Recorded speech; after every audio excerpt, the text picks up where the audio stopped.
በስመ አብ ወወልድ መንፈስ ቅዱስ አሐዱ አምላክ አሜን።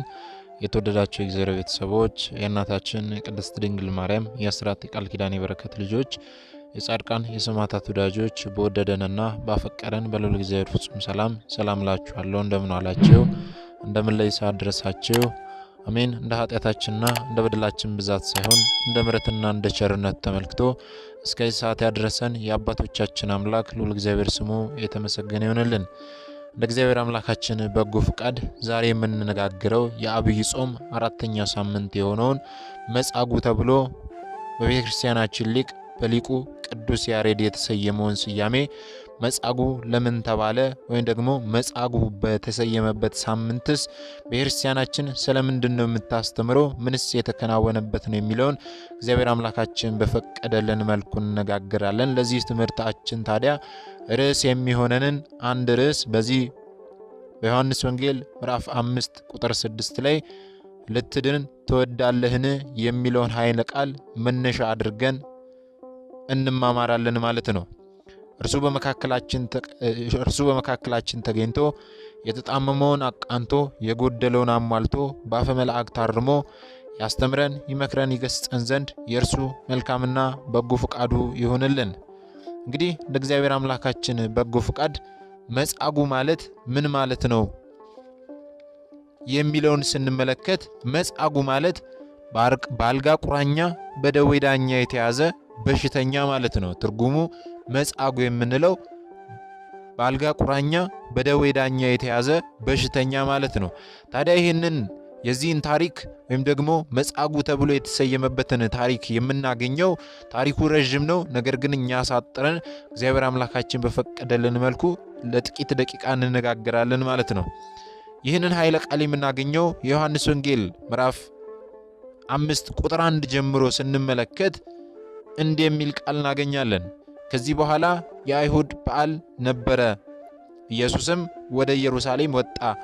በኢየሩሳሌምም በበጎች በር አጠገብ በዕብራይስጥ ቤተሳይዳ የምትባል አንዲት መጠመቂያ ነበረች፣ 5 መመላለሻ ነበራት የሚል ኃይለ ቃል እናገኛለን ማለት ነው።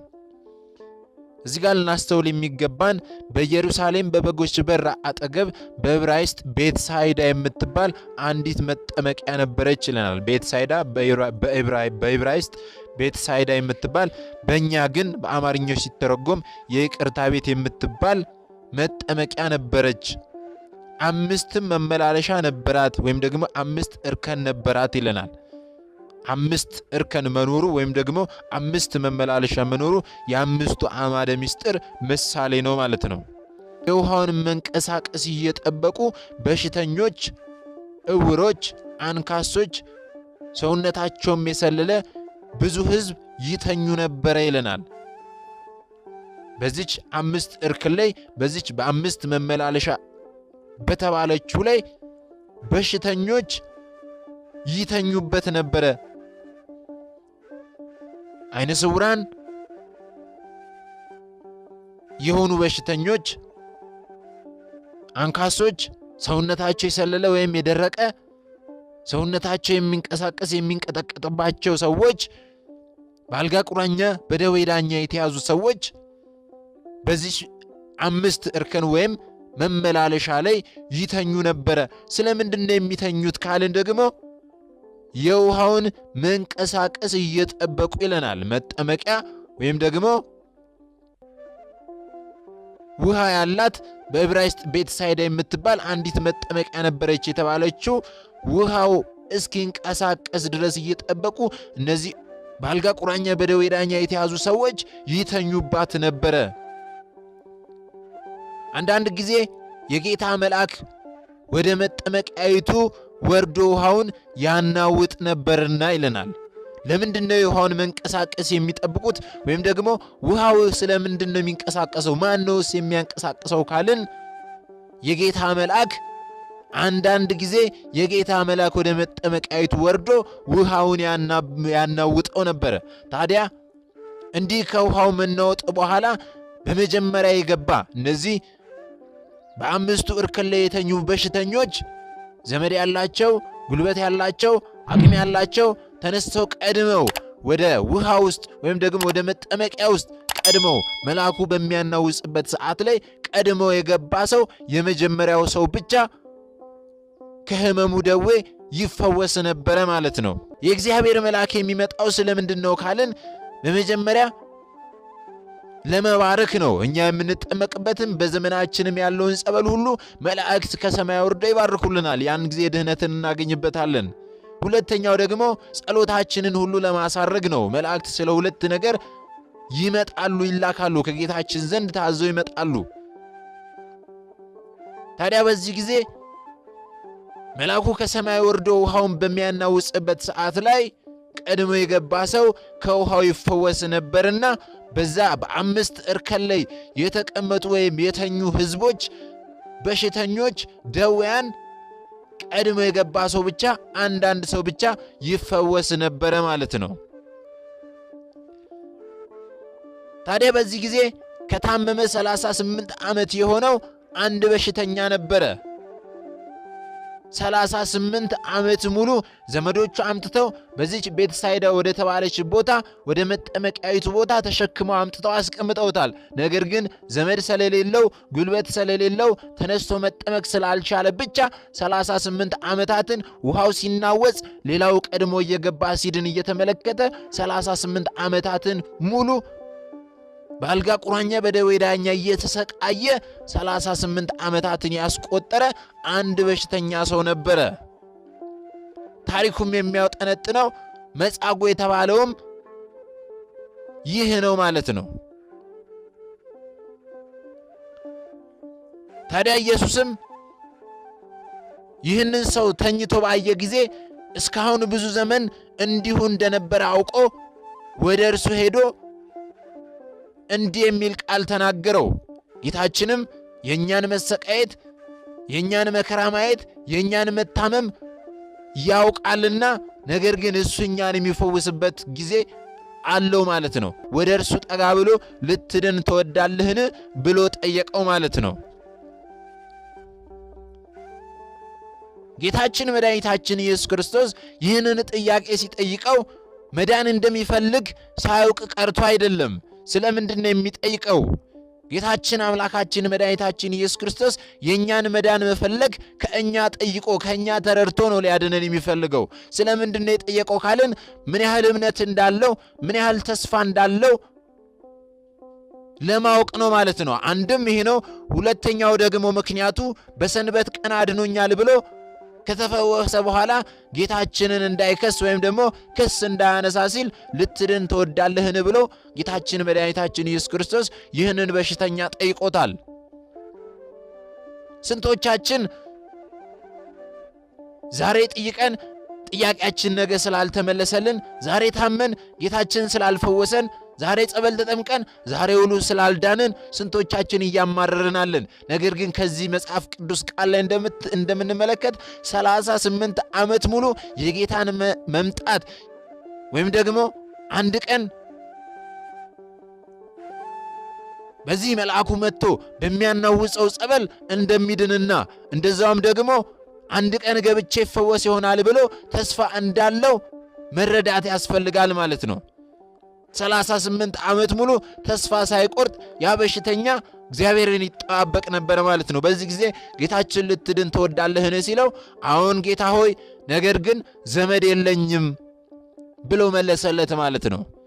ብዙዎች ቀድመው እየገቡ ሲፈወሱ የነበሩት ዘመድ ያላቸው፣ ብዙዎች ቀድመው ሲፈወሱ የነበሩት ጉልበት ያላቸው ነበሩና አሁንም የጠየቀው አምላክ የጠየቀው ሰው ማን እንደሆነ አላወቀምና ልትድን ትወዳለህን ብሎ ሲጠይቀው ዘመድ የለኝም ያለበት ምክንያት ምንድን ነው? ሰው አዘጋጅቶለት መልአኩ መጥቶ ውሃውን በሚያናውጽበት ጊዜ ቀድሞ ገብቶ እንድፈወስ ያደርገኛልና ሰው ይልክልኛልና ዘመድ የለኝም ብሎ መለሰለት ማለት ነው። ነገር ግን ጌታችን መድኃኒታችን ኢየሱስ ክርስቶስ የእሱን ተስፋ ለመቁረጥ ልትድን ትወዳለህን ብሎ የጠየቀበት ምክንያት ምን ያህል ተስፋ እንዳለው ለማወቅ ነው። በሰንበት ቀን አድኖኛል ብሎም ክስ እንዳይሄድ ነው ማለት ነው። ብዙዎቻችን በዘመናችንም አሁን እንደምንመለከተው እኔ ዘመድ ቢኖረኝ ኑሮ እዚህ ቀጠር ነበር፣ እኔ ዘመድ ቢኖረኝ እንዲያረግ ነበር፣ እኔ ሰው ቢኖረኝ እንዲሆን ነበር እንላለን። ነገር ግን የሚመካ በእግዚአብሔር ይመካ ብቻ ነው የተባለው ነው። የሚያድነንም ጌታችን ነው። ነገር ግን ለሁሉ ጊዜ አለው። ለዚህ ነው በትንቢተ ዕንባቆም ምዕራፍ 2 ቁጥር 3 ላይ ቢዘገይም እርሱ ይመጣልና ታገሰው የተባለው። ትዕግስት ሊኖረን ያስፈልጋል።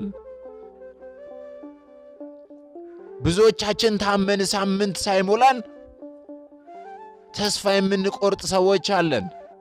ነገር ግን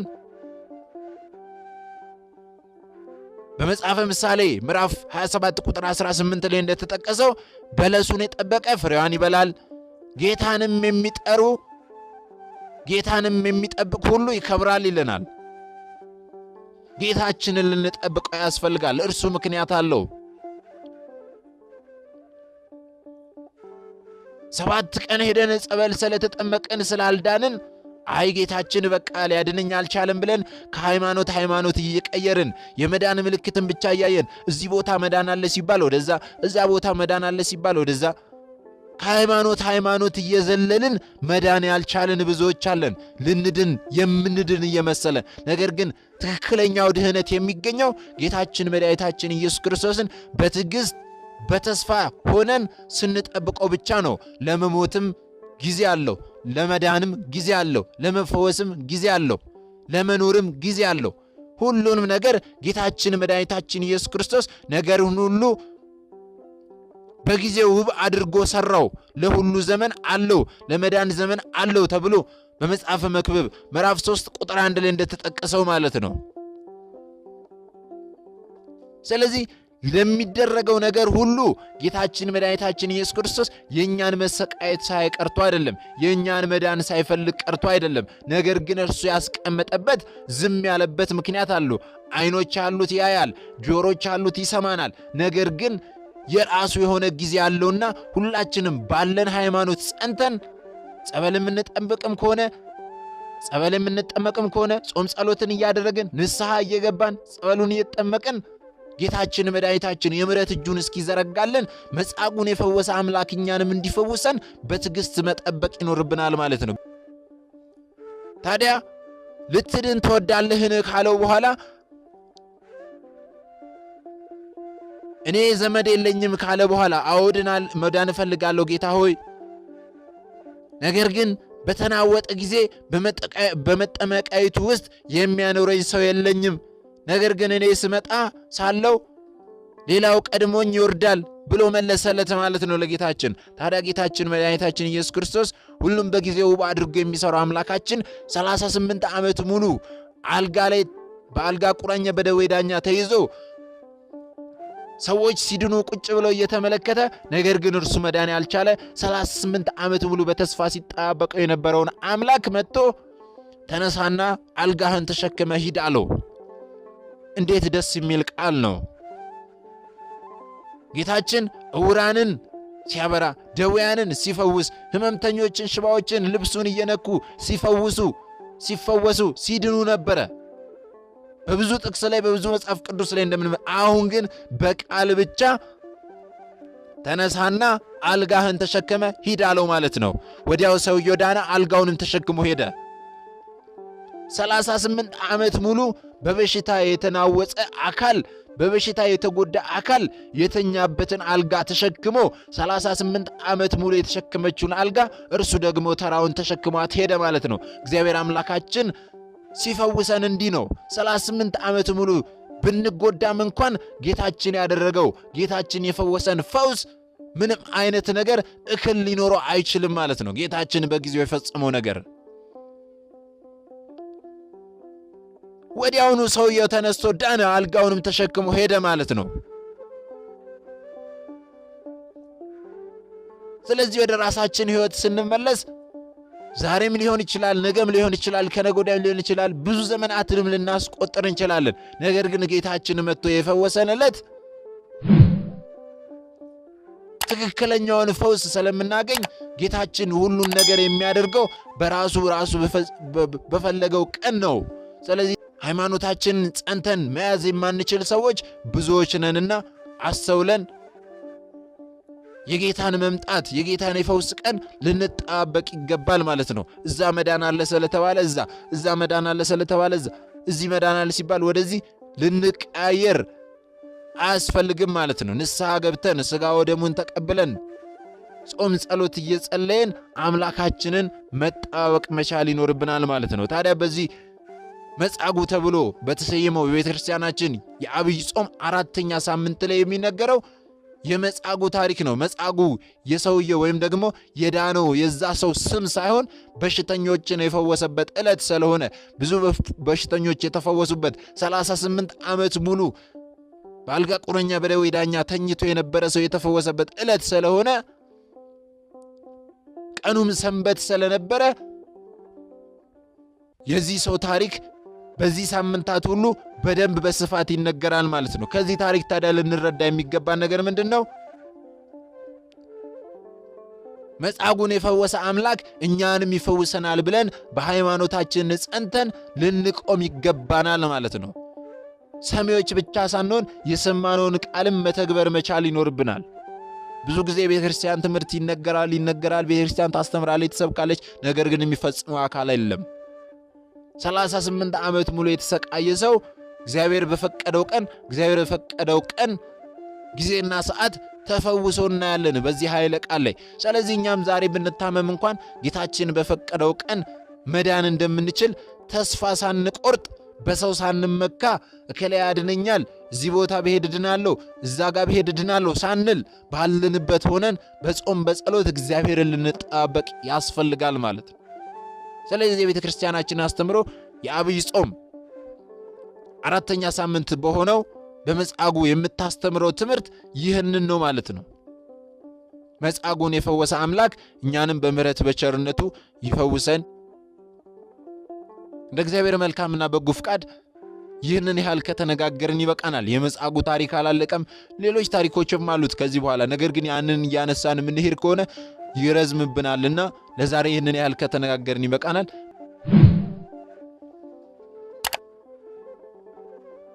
ስለዚህ እግዚአብሔር አምላካችን በመካከላችን ተገኝቶ እስከዚህ ሰዓት ያደረሰን የአባቶቻችን አምላክ ልዑል እግዚአብሔር የተመሰገነ ይሁንልን። መጻጉዕን የፈወሰ አምላክ ሁላችንንም በምሕረት በቸርነቱ ይዳብሰን ይፈውሰን። ወስብሐት ለእግዚአብሔር ወለወላዲቱ ድንግል ወለመስቀሉ ክቡር። ይቆየን።